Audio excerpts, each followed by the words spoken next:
गुजरात की ये एक सत्य घटना है। नदी के तट पर बसा हुआ एक छोटा सा गांव जो वीरपुर के नाम से जाना जाता था। इस गांव के बाहर एक खेत था। एक ऐसा खेत जहां पर रात को गया हुआ इंसान कभी वापस नहीं आता था। इस गांव ने बहुतों को खोया था। खेत में कुछ बुरी आत्माओं का वास था। जो भी उस खेत की ओर जाता उसके जीवन में अनहोनियों का प्रारंभ हो जाता था। ऐसे अनेक कारणों की वजह से गांव वाले लोग इस खेत से दूर रहते थे। इस खेत का एक प्लस पॉइंट भी था कि ये ज़मीन नदी के किनारे पर उपस्थित थी, इसीलिए बहुत ही फर्टाइल थी। गांव में एक डाया भगत रहते थे, स्वामीनारायण संप्रदाय के आश्रित और एक स्टॉन्स डिवोटी। उनको ऐसा संकल्प हुआ कि मुझे इस खेत में फसल लगानी है और दुगना पैसा कमाना है। गांव के सरपंच से उन्होंने बात की, अनुमति ली और उस खेत में जाने का प्रारंभ किया। सुबह 7 बजे जाते और दोपहर को 2 बजे लौट आते। बरसात की सीज़न थी। उन्होंने 15 दिन में पूरे खेत के घास को साफ कर दिया और गेहूं के दाने बो दिए। अब तक कुछ ज़्यादा तकलीफ नहीं थी। कुछ समय बाद फसल बढ़ने लगी और डाया भगत को ऐसा लगा कि अब से रात को यहाँ पर रुककर खेत की पहरेदारी करनी पड़ेगी। पर डाया भगत को कहाँ पता था कि शायद ये उनकी आखिरी रात हो सकती है। भगत तो रात को खाना खा के रात के 10 बजे खेत में चौकीदारी करने पहुँच गए।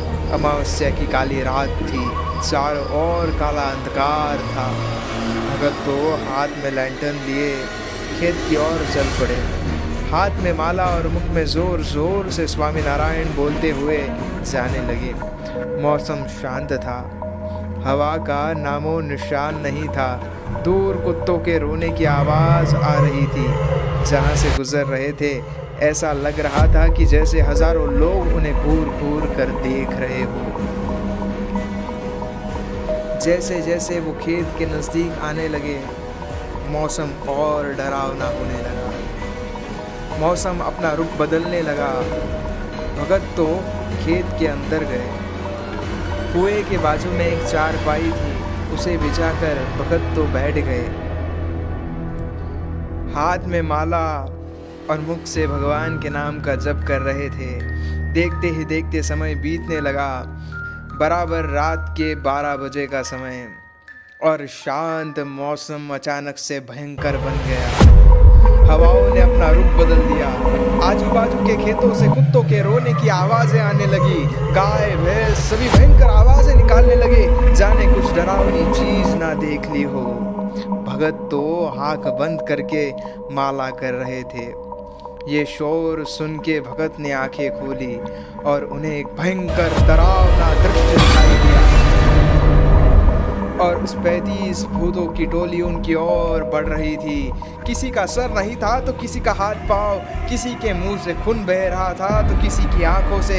कोई अपना ही सर हाथ में लिए भागता आ रहा था। दिल दहला देने वाला ये दृश्य था। पर भगत तो हाथ में माला लिए स्वामीनारायण स्वामीनारायण कर रहे थे। जैसे ही भूतों की टोली उनके नज़दीक आने लगी, स्वामीनारायण महामंत्र के प्रभाव से भगत के इर्द गिर्द एक तेजस्वी कवच बन गया। उस तेज और महामंत्र की ध्वनि के कारण भूतों को अत्यंत वेदना होने लगी। पीड़ा के कारण भूत चिल्लाने लगे, गिड़गिड़ाते हुए भगत से माफ़ी मांगने लगे।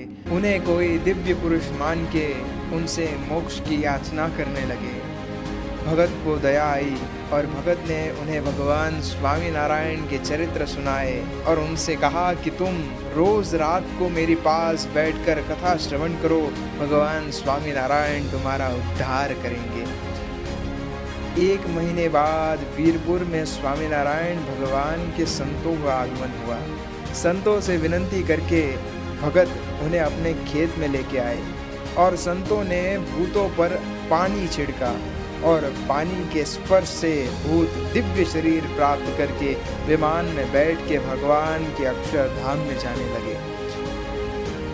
अगर आपके जीवन में कोई समस्या आती है तो स्वामी नारायण महामंत्र का जप कीजिए।